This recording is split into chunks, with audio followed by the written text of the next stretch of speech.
Buenos días. Gracias por acompañarnos hoy a esta sesión Teleconnection, video sesiones patrocinados por la Fundación Caritativa de WellMed. Donde quiera que estén, gracias por acompañarnos. Mi nombre es Leti Guzmán Sánchez y tengo el placer de estar facilitando la sesión de hoy. El tema de hoy es muy importante para los adultos mayores y definitivamente para los cuidadores. Vamos a hablar hoy, vamos a aprender mucho, vamos a escuchar sobre entendiendo qué es la evaluación de capacidad. ¿Qué son y por qué son necesarias para las personas con deterioro cognitivo? También se compartirán las diferencias entre las evaluaciones de capacidad y las competencias. Vamos pues a conocer, y ya creo que ya muchos de ustedes la conocen, pero tengo el placer de darle la bienvenida a nuestra experta invitada en cuidados geriátricos y paliativos. Alguien con toda la experiencia del mundo, alguien con mucho carisma y mucha empatía, la doctora Liliana Oaks. Les puedo Les, platicar sí, qué Les pena. voy a platicar, doctora. Déjenme platicarles a nuestras participantes, para las personas que no la conozcan, quién es usted, porque significativamente es un orgullo saber que la doctora Liliana Oaks es especialista en medicina familiar en San Antonio, Texas. Ella es geriatra, especialista en cuidados paliativos y directora médica de cuidados paliativos de WellMed Medical Management. En este papel, la doctora Oak incluye la expansión de cuidados paliativos en WellMed, así como colaborar con el liderazgo de Optum en la implementación de modelos innovadores de atención de cuidados paliativos a nivel nacional en el entorno ambulatorio. Actualmente, ella da el apoyo a 5 ciudades a través del estado de Texas. Fíjense que ella, la doctora Oaks, recibió el premio a la carrera académica geriátrica del Departamento de Salud y Servicios Humanos. Anteriormente, fue profesora asociada del Centro de Ciencias de Salud de la Universidad de Texas y se desempeñó como directora de becas de geriatría y directora del programa de capacitación multidisciplinaria en geriatría y gerontología de la Administración de Veteranos, Audie Murphy. Su pasión incluye la competencia cultural en cuidado de pacientes frágiles, la educación en cuidados paliativos y geriatría en equipos interprofesionales, la atención de la demencia y la implementación de mejorar la calidad del cuidado. Un placer en tenerla con nosotros, doctora Oaks. Tan querida Leti, demasiado largo, pero que es un placer siempre trabajar con la comunidad latina y por supuesto con la fundación. Aprecio mucho el interés que tengan hoy los participantes de este tópico. Entonces voy a empezar a preguntarles, ustedes están acá porque probablemente o conocen a alguien o cuidan a algún paciente que por alguna razón cognitiva o de problemas de memoria, esta persona empieza a tener dificultades en tomar decisiones de la vida diaria. Otros pueden ser más complejos cuando los llevan al doctor. El paciente tiene dificultad para entender la información médica, o el paciente hace cosas que dice uno, uy, pero ¿qué pasó acá? Entonces, usted está hoy acá porque algo está pasando con su familiar o su amigo o el vecino, que usted dice algo no está funcionando bien, es esa persona capaz de tomar decisiones. Entonces, vamos a revisar hoy estos conceptos. A ver si la filmina se me mueve. Vamos a hablar un poquito de esas definiciones. Ustedes van a escuchar la palabra, el paciente necesita que se le determine capacidad, o ya están las cosas listas para algo más de involucrar las cortes. Se habla de competencia. Vamos a hablar de las implicaciones, de por qué es importante tener claridad en estos conceptos, cómo se determina y qué esperar cuando usted tiene su ser querido en una evaluación o usted va a tener una evaluación de este tipo, y algunas recomendaciones que yo hago como geriatra para que ustedes se informen y sepan hacer preguntas y sepan navegar el sistema de salud y el sistema legal, porque las implicaciones pues son grandes y económicas, como vamos a revisar. Entonces vamos a hablar de Mr. González, ¿verdad? Entonces Mr. González es, voy a cambiar un momentito esto acá porque no me deja ver. Un segundito acá, eso. Mr. González es un carpintero retirado, él nació en México, lleva viviendo en los Estados Unidos 50 años, maneja un poquito de inglés, pero principalmente prefiere el español. Este paciente tiene una historia de diabetes como muchos de nuestros pacientes latinos. Debido a su diabetes ya tiene problemas del riñón, el riñón no le funciona tan bien, ya le han hecho láser en los ojos por retinopatía, tiene dolor en los pies y eso ha hecho que ya no sea tan activo como antes. Este paciente lo trae la familia porque están muy preocupados. Él se perdió en el vecindario, salió a botar la basura y no regresó. La familia lo encontró 5 cuadras lejos, estaba caminando, no encontraba la casa. Él recibe un chequecito del Seguro Social y cuando le han preguntado que necesita la plata para pagar las medicinas, ya no tiene dinero en la cuenta bancaria. La familia no sabe qué está pasando con el dinero. Empezó a esconder cosas más en la casa. Cosas que no debe uno esconder. Se lleva los papelitos del azúcar y los pone debajo de la almohada. Encontraron la billetera en la tina de la casa. Cosas de ese estilo que son irregulares. Él vive usualmente solo. La hija estaba empezando a visitarlo más cerca porque está preocupada después de este evento, pero de nuevo, él sigue viviendo solo. También la hija nota que está flaquillo, la ropa le queda grande. Cuando el médico y la enfermera lo pesan en la clínica, ha perdido 10 libras. Entonces, este paciente nos ejemplifica a alguien que vivía independientemente, una persona que tenía manejo de su parte económica, tiene muchas enfermedades relacionadas con la diabetes, pero esto no suena bien, algo está pasando. Entonces hay que investigar y sobre todo hay que ayudarle a la familia a entender qué es lo que pasa. Entonces las preguntas son, ¿qué le preocupa de él? ¿Verdad? Entonces si usted puede escribir en el chat bien y si no, pues de pronto tú, Leti, puedes ver si alguien escribe.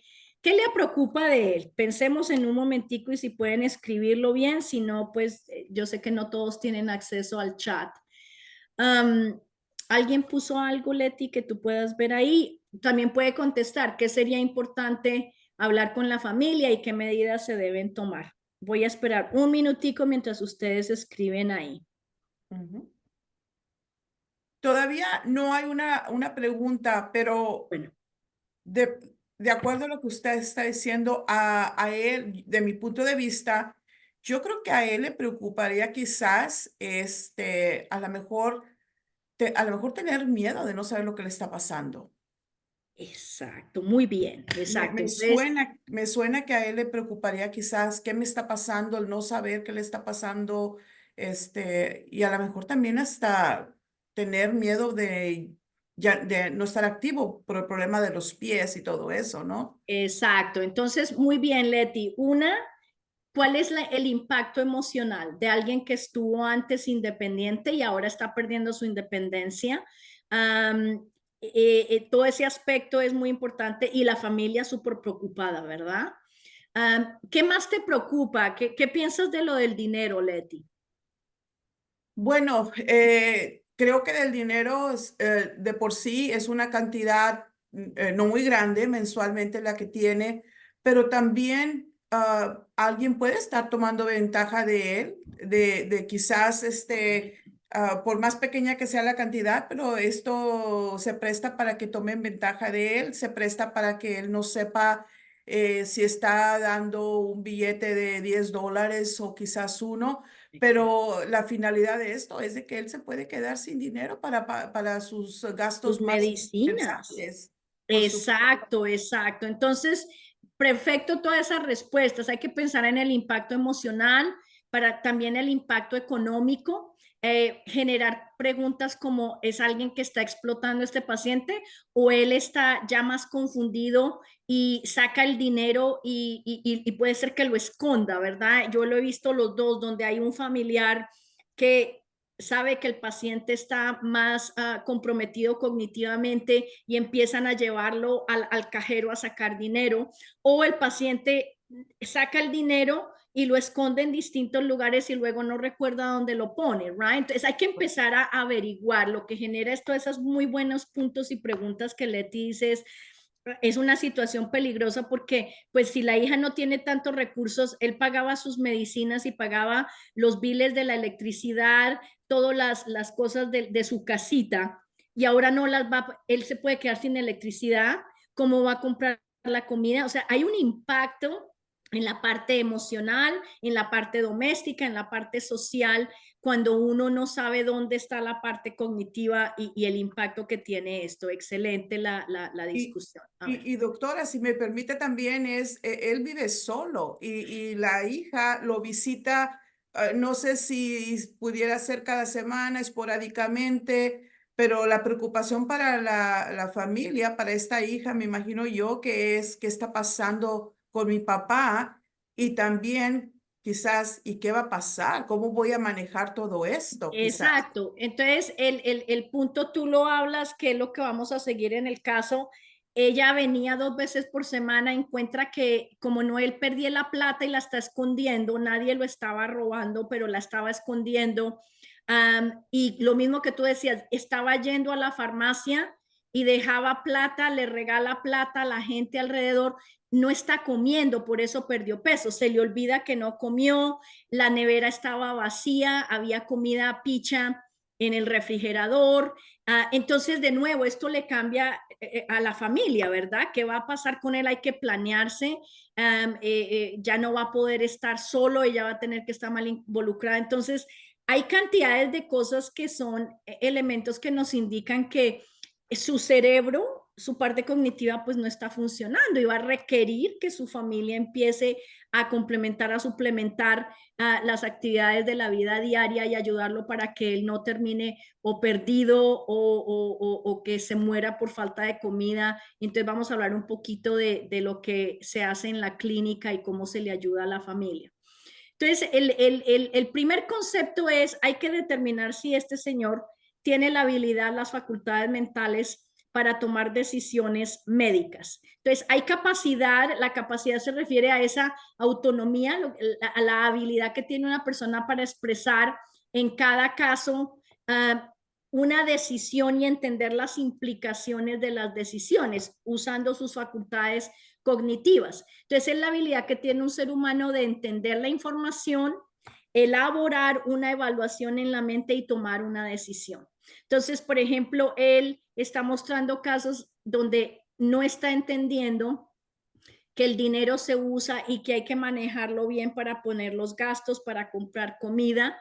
Él sabe que recibe dinero, pero en su cerebro no tiene la habilidad de procesar y de entender que necesita gastarlo de una manera adecuada. Se perdió esa facultad y cuando se le pregunta al paciente en la clínica, él no recuerda y no sabe qué hace con el dinero.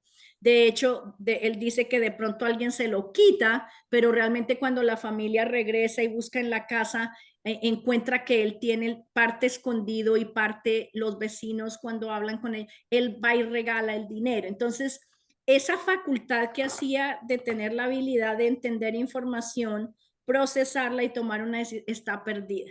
¿Por qué es importante determinar la capacidad? Porque la capacidad puede ser relacionada con una decisión específica, pagar los biles. Hay también capacidad médica. Si el paciente necesita cirugía de la vesícula, ¿puede el paciente entender qué le va a pasar si no hace la cirugía?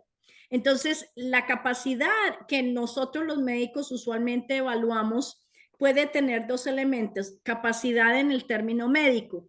Usualmente nos llaman en el hospital o en los ancianatos o en la clínica, el paciente tiene la capacidad de entender un tratamiento de oncología. El paciente necesita entrar quimioterapia, ¿será que puede tomar la decisión y entender de si quiere la quimioterapia o no? Entonces, la capacidad es muy específica a distintas cosas, capacidad legal, capacidad médica. La gran mayoría que yo determino va a ser capacidad médica. Si el paciente va a poder manejar decisiones de tipo médico, va a poder saber para qué son las medicinas, va a poder tomárselas, va a poder hacer consentimiento para procedimientos médicos, y la capacidad puede ser relativa. En otra manera de decirlo, un paciente de pronto puede decirte, puede tomar decisiones para el final de la vida como si me llega a pasar algo, una enfermedad seria, quiero morirme en la casa y tener muerte natural.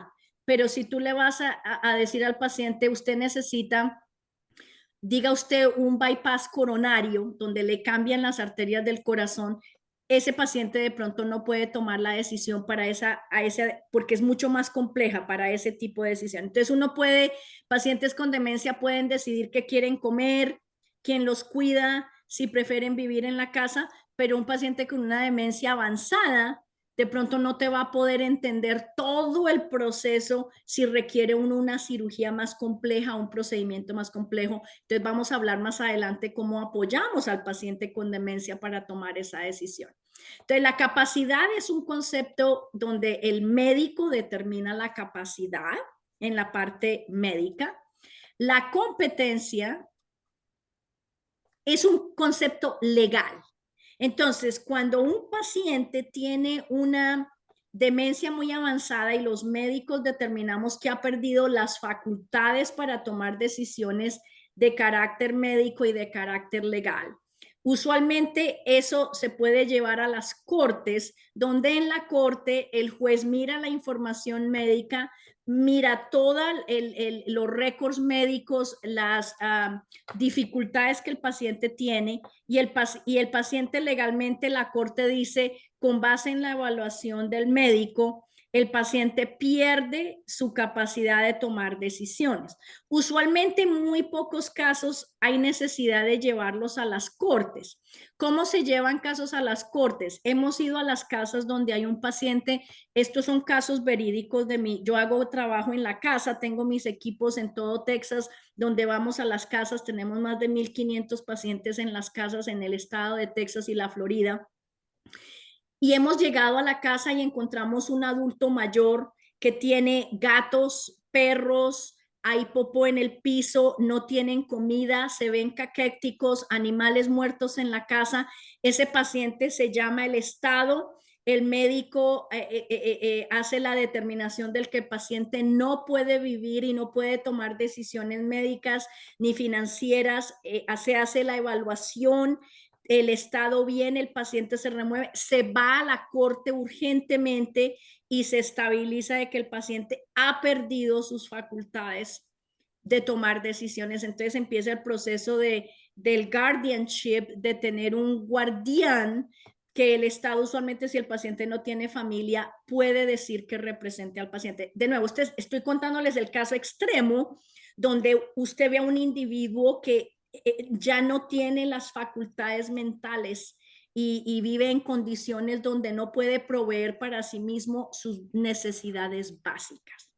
Entonces, ¿cuál es el caso más común? Es simplemente capacidad, no la competencia donde llevamos a las cortes, sino el paciente que viene confundido al hospital, necesita cirugía, el paciente no puede tomar la decisión, entonces llamamos a la siguiente persona que es cercana a él. Por eso es importante tener un poder médico del abogado, porque el poder médico hace que el paciente escoge a una persona que ojalá sea alguno de ustedes que lo represente con base en sus valores y con base en el entendimiento del paciente, para que diga, mi mamá quiere que esa cirugía se haga, o mi mamá dijo que jamás quería cirugía, no que... Entonces ayuda a representar cuando el paciente ha perdido su habilidad de expresar qué quiere o no médicamente. Entonces, ¿dónde tenemos que hacer usualmente determinaciones de capacidad? Pacientes que tienen demencia, pacientes que tienen problemas mentales avanzados. Eso lo vemos mucho en pacientes, por ejemplo, que están agudamente esquizofrénicos o con enfermedad bipolar aguda, donde están en estas crisis donde no pueden tomar decisiones. Cuando las familias nos traen porque el paciente está exhibiendo patrones de conducta erráticos dilapidan las finanzas, o como decía Leti, ¿qué tal que alguien los esté explotando? Ustedes pueden mirar, la fundación ha traído otros speakers para hablar de la explotación financiera. Está creciendo, estos pacientes los llaman, les dan el seguro social por teléfono, la cuenta bancaria. Le pasó a mi suegra, pasó $7,000 en 15 minutos de su cuenta a una cuenta en India. Entonces, más y más hay que tener bastante claridad de que cuando usted note que su familiar, y es no decirles en el teléfono, ay, ¿cómo estás? ¿Cómo te va? Ir a la casa, mirar las finanzas, cómo está todo, están pagando los biles, porque es un área donde las familias quedan en la pobreza por explotación financiera. Cuando el paciente viene a las citas y los médicos notamos que el paciente no está tomando la medicina, están confundidos, no vienen a las visitas, usualmente decimos a la familia, empiecen a venir con ellos y luego se hace una evaluación de capacidad y se entiende el paciente está perdiendo sus facultades mentales o desarrollando un tipo de demencia. Ya hablé de la explotación financiera. ¿Hay alguna pregunta hasta ahora, Leti, o seguimos? Adelante, doctora, adelante. Ok. Entonces, en la demencia, muy importante que si el paciente ha perdido todas sus facultades mentales y el paciente tiene pues muchas cosas, ¿verdad? Muchos casas, carros o dinero, a veces las familias empiezan los problemas, ¿no? Entonces, muy importante de determinar la capacidad del paciente si puede tomar decisiones financieras o no. Es muy importante saber que los pacientes con demencia pueden retener capacidad parcial. Entonces, el hecho de que su familiar lo diagnostiquen con demencia no significa que inmediatamente pierde la capacidad de decidir. A veces lo que necesitan es un poquito más de ayuda, más explicación. Las explicaciones, yo hago muchos dibujos y puedo elicitar del paciente algún tipo de entendimiento en relación a lo que ellos quieren. Ya cuando la demencia está supremamente avanzada, ya no pueden.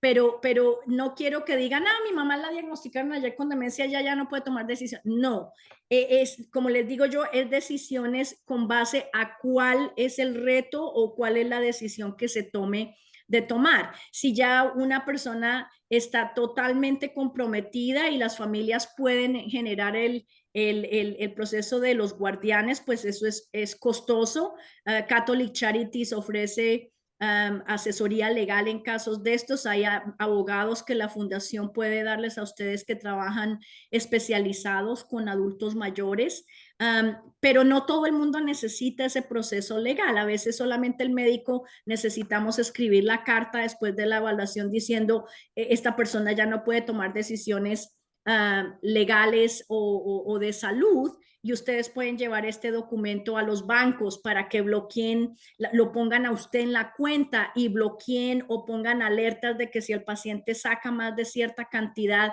el banco no va a permitir que eso pase, de nuevo, para proteger al individuo. ¿Cómo hacemos los médicos esta evaluación? Entonces, el primer proceso es, tiene en el estado de Texas, los médicos son los únicos que pueden determinar capacidad. Los enfermeros practicantes o asistentes de médicos pueden ayudarnos con las pruebas, haciendo la historia clínica para la última evaluación final, y la carta que se genera tiene que venir firmada con un MD o un DO en el estado de Texas. Entonces, consiste en hacer pruebas mentales, hablar de cómo el paciente está funcionando, qué tipo de comportamientos tiene, porque si un paciente ya tiene alucinaciones, diluciones o otro tipo de, esas son indicaciones de problemas cognitivos avanzados. Y siempre yo hablo con alguien que conozca al paciente, porque hay pacientes que vienen a la clínica y están confabulando, lo que significa es las habilidades sociales se pierden muy tardíamente en las demencias. Entonces el paciente puede venir y es súper lindo, charming, chistoso, y el señor no se va a bañar sino una vez al mes, no está pagando los biles, no está, pero se ve muy bien en 15 minutos en la visita. Entonces uno no puede decir que porque saben el día, la fecha o quién va a ser el candidato político, que el paciente no tenga daño cognitivo. Entonces siempre es bueno. El paciente, recientemente vi a alguien que me dijo que estaba manejando, que iba de vacaciones, llamé a la hija, el paciente dejó de manejar hace 5 años, no sale de la casa por los últimos 2 años, lo conocí en el ancianato, en el Skill Facility. Entonces el paciente te puede decir muchas cosas, porque de nuevo la parte social, especialmente si son extrovertidos, si son personas que tuvieron cierto tipo de profesiones, pueden enmascarar el daño cognitivo. Entonces, ¿qué se hace en la evaluación con las pruebas? Los médicos tenemos varias evaluaciones, las menciono ligeramente. Tenemos los test, como se llama, el test de la Universidad de San Luis, del estado de mente. Tenemos el test de Folstein, donde ustedes recuerdan, al paciente se le hacen preguntas en distintos dominios del lenguaje, la parte abstracta, la parte visual, y les hacemos que dibujen un reloj con las manecillas. El reloj representa la habilidad del cerebro de manejar información abstracta. Es relacionado con la habilidad que tiene el cerebro de planear, organizar y de adaptarse a los cambios del ambiente, que se pierde cuando el paciente tiene demencia. Está ubicado en la parte frontal del cerebro. Todo eso para decir que esos test nos ayudan a poner como la foto completa de cómo está una persona funcionando. Um, Tenemos que tener en cuenta en esas pruebas si el paciente, el idioma, el nivel de educación, porque estas pruebas son afectadas por el nivel de educación. Entonces la interpretación varía con base en eso. Muy importante la función. Hay pacientes latinos míos que les va mal en estas pruebas, pero el paciente tiene una función normal. Entonces hay que tener cuidado de correlacionar todo con cuidado. Pero a mis latinos les dejo saber a veces si el paciente no tiene educación formal, no leyó, escribió, no fue a la escuela, le va mal en las pruebas, pero si el paciente sigue manejando, la familia confirma de que no tiene ningún problema o es mínimo, se ajusta el diagnóstico y la capacidad con base en eso.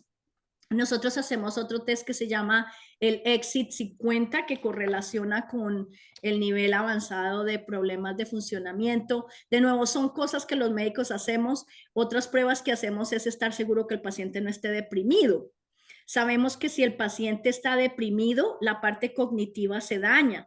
A veces el paciente no tiene demencia, pero está tan deprimido que pareciera que tuviera demencia. Entonces, antes de poner un label de que es demente, hay que manejar la depresión, sobre todo si tiene una depresión profunda. Entonces hacemos una evaluación de que el paciente psiquiátrica, ponemos las pruebas, hacemos evaluación de su depresión, ansiedad, hablamos de su función, qué tanto hace, de nuevo los comportamientos, y hablamos con la familia.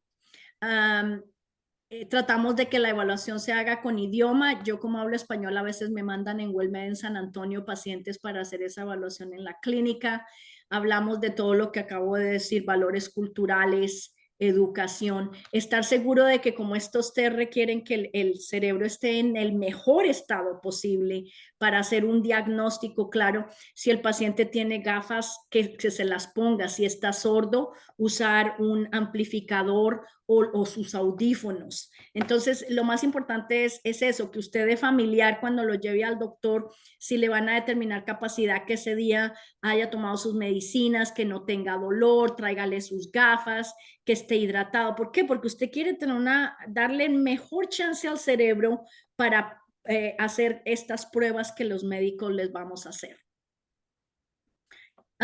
Cuando un paciente tiene dificultad de tomar decisiones, la idea es no decir, oh, mi mamá ya tiene demencia, no, sino si todo el paciente entiende que los equipos médicos tengan paciencia con el paciente y de usted como cuidador decirle al doctor, mire, mamá está mayor, pero voy a traer los audífonos, explíquele despacio las cosas, tiene algún dibujo. A veces yo tengo un acento difícil, entonces en inglés yo hablo más despacio, el cuidador me ayuda a hablarle al paciente, pero hay que usar, por ejemplo, uso videos si voy a explicar una cirugía o un procedimiento y el paciente todavía puede, de nuevo, estos son especialmente demencias tempranas, moderadas, cuando ya están muy avanzados, esto no funciona.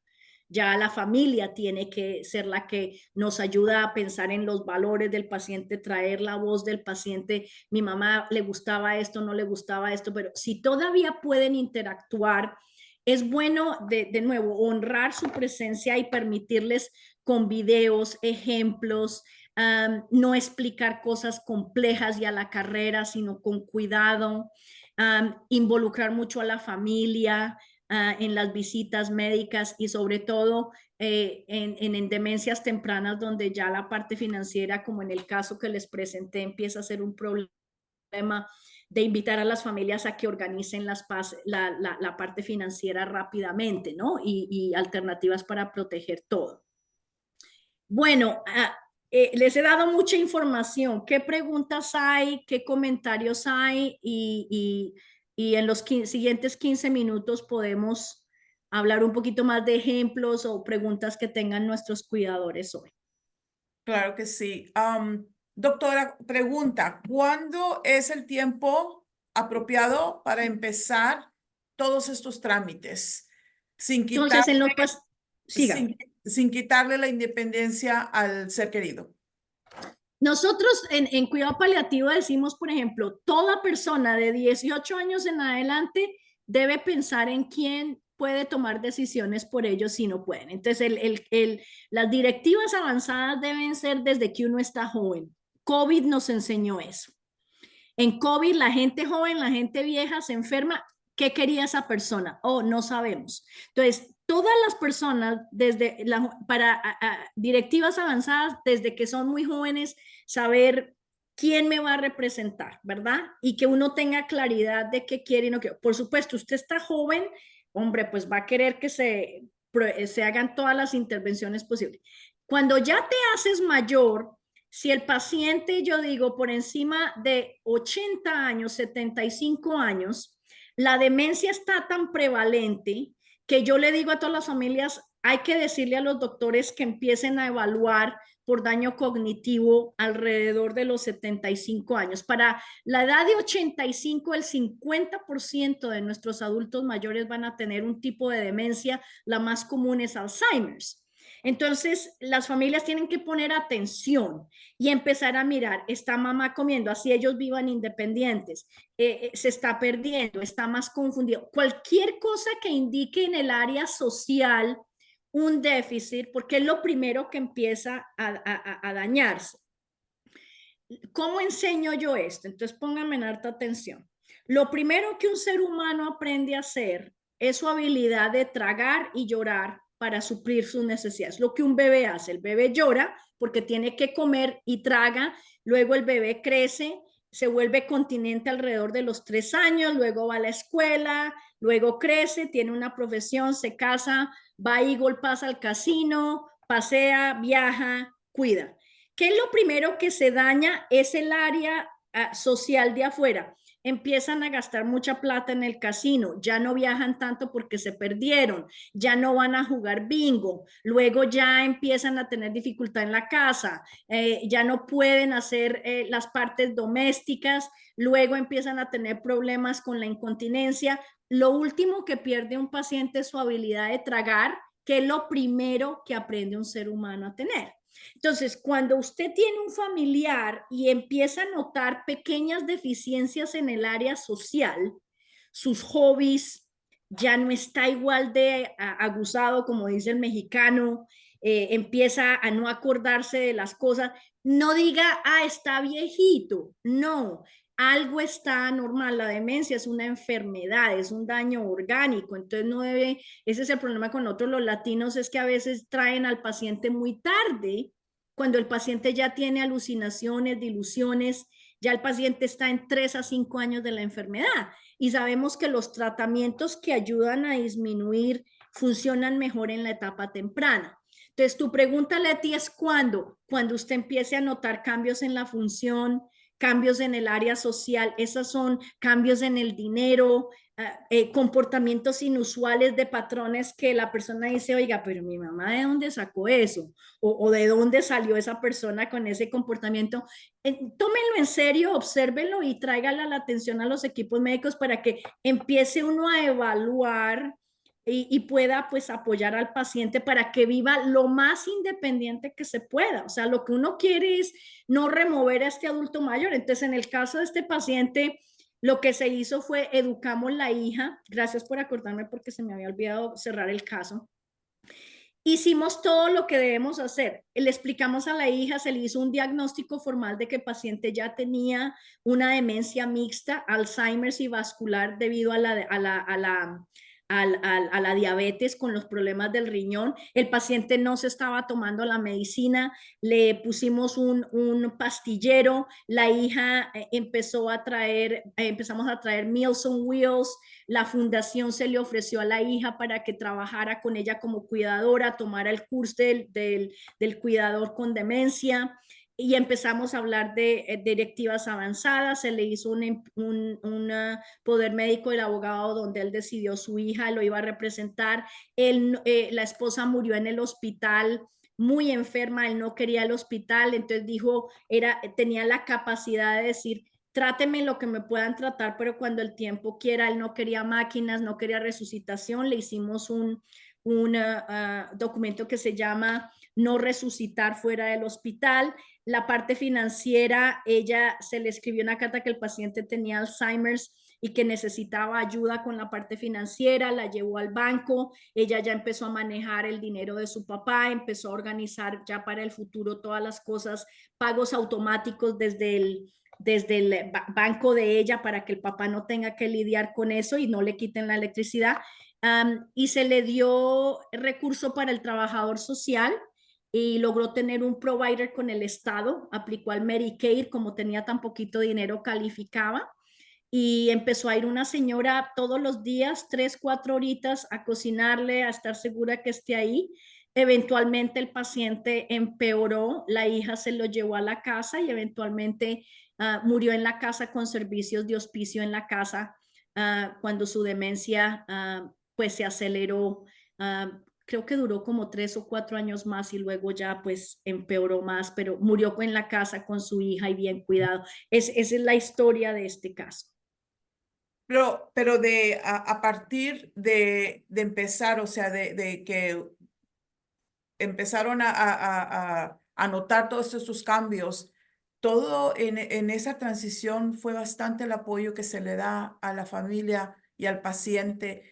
No estamos hablando nada más del medicamento, estamos hablando de la parte definitivamente médica, pero también servicios sociales, pero también el apoyo para la familia. Entonces, esto también es parte de este proceso. Si te preparas tempranamente, cierto, va a haber más apoyo, más recursos y la calidad de vida, pues para ambos puede ser mejor también.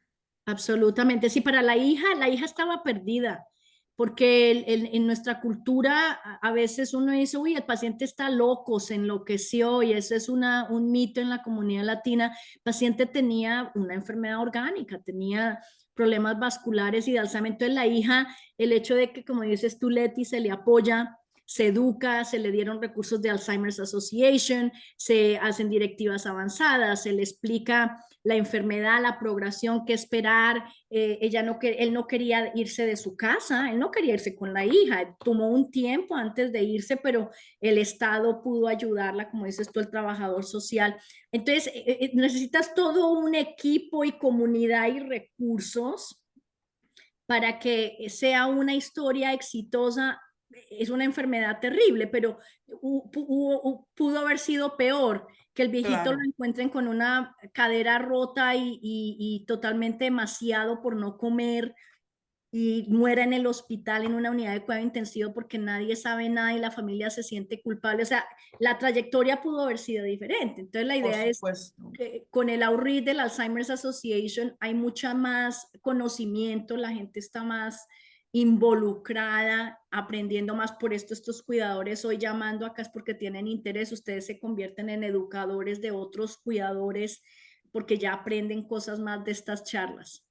Y hablando de lo importante y de las personas que están detrás para ayudar, en el caso de la Fundación Caritativa de WellMed, tenemos el apoyo para todos los cuidadores, para todas las familias de nuestros especialistas internos del cuidado. Tengo aquí un mensaje, nos acompaña también, pero por algún motivo no lo puede poner en el chat.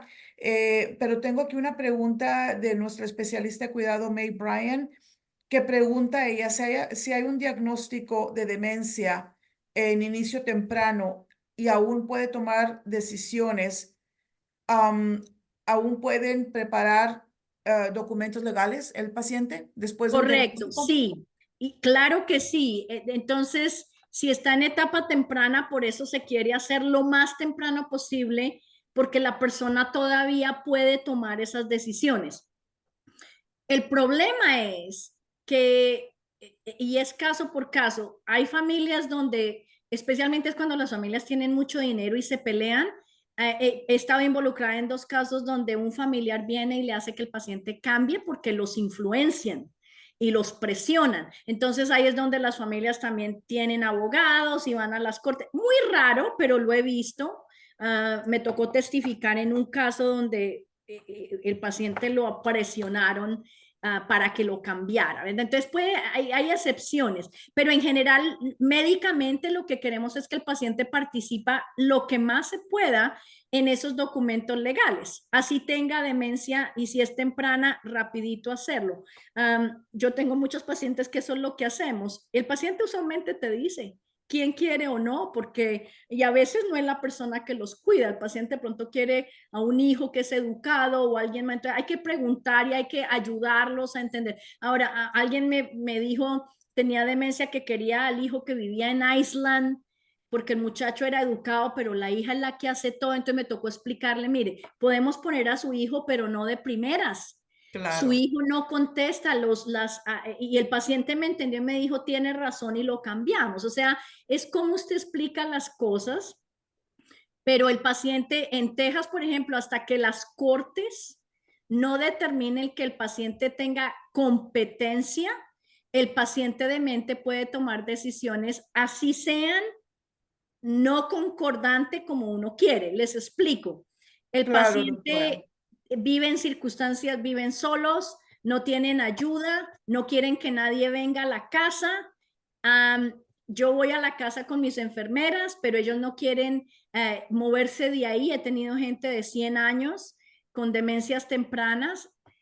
Si el paciente te dice que no quiere o no quieren tomar una medicina que necesitan, por más que tú le expliques, dicen no, el paciente tiene en el estado de Texas el derecho a rehusar tratamientos médicos. Entonces, todo eso se documenta. Si es algo que de verdad ya es pues terrible, entonces uno puede de pronto seguir tratando de influenciar al paciente, de tratar de convencerlo y en algunos casos pues nos toca llevarlo a la corte si es terrible, pero nuestros pacientes con demencia tienen el derecho en Texas de rehusar tratamientos médicos y otro tipo de decisiones así no tengan sentido. Entonces lo que hacemos es tratar de influenciarlos, pero tienen derecho a rehusar todo eso. Eso es bastante interesante, pero también me imagino yo bastante difícil pues para la familia, si es que la tienen, ¿verdad? Me queda una duda, doctora, usted habla en sí, ¿verdad? Mucho de esto tiene que ver con demencia, pero ¿qué otro tipo de diagnósticos o enfermedades también afectan o disminuyen el aspecto cognitivo, donde este tipo de, de valoraciones son importantes? Ah, ¿Hay algún otro tipo de enfermedades o diagnósticos donde quizás el aspecto cognitivo también se tenga que valorizar y donde se tengan que hacer todas estas decisiones? Sí, los pacientes con enfermedades psiquiátricas, pacientes con enfermedad bipolar, esquizofrenia, especialmente en crisis agudas o en pacientes que no quieren tomar tratamiento, pueden tener dificultad de tomar decisiones de carácter médico o tener cosas tan impulsivas que afectan. Entonces, son casos, pues, donde uno ve esto que toca aplicar. Hay pacientes que no tienen demencia tipo Alzheimer, pero tienen metabólicas, pacientes con falla hepática que tengan una encefalopatía por la falla del hígado severa. A veces la parte cognitiva se daña, entonces cualquier tipo de daño metabólico o por ejemplo, traumatic brain injuries, ay, no sé cómo se dice eso en español, ataque del cerebro por trauma, los Traumatismo militares, cerebral. donde son otros casos donde a veces tiene uno que intervenir. De nuevo, ¿cuál es la decisión de que tienen que tomar? Pueden tomarla o no porque pueden tener capacidad parcial, pero esos son algunos ejemplos. Ok, muy interesante. Estamos al final de esta sesión. Sí quiero darle unos minutitos a cualquier pregunta más que haya este día, pero también quiero, la doctora lo está comentando a través de esta sesión, recursos en la comunidad. Eso es muy importante. El proceso, ella acaba de decirnos que todo este proceso requiere un equipo. Y el equipo, por supuesto que el más importante, ¿verdad? O uno de los más importantes es el médico, el legal, pero recursos también en la comunidad. Les quiero recordar a ustedes que la Fundación Caritativa de WellMed tiene un recurso formidable para los cuidadores. Tenemos un grupo de especialistas que le dan esa mano, esa educación a los cuidadores. Si ustedes quieren conectar con su especialista, pueden hablarnos al número 1-866-390-6491. Una vez más, es el 866-390-6491. Tenemos especialistas de cuidado, ya sean localmente en algunas de las ciudades como Corpus, como San Antonio, en la parte sur del estado de Texas, pero también tenemos un especialista de cuidado virtual que puede también canalizar las llamadas y pues prestar algún tipo de información a los cuidadores.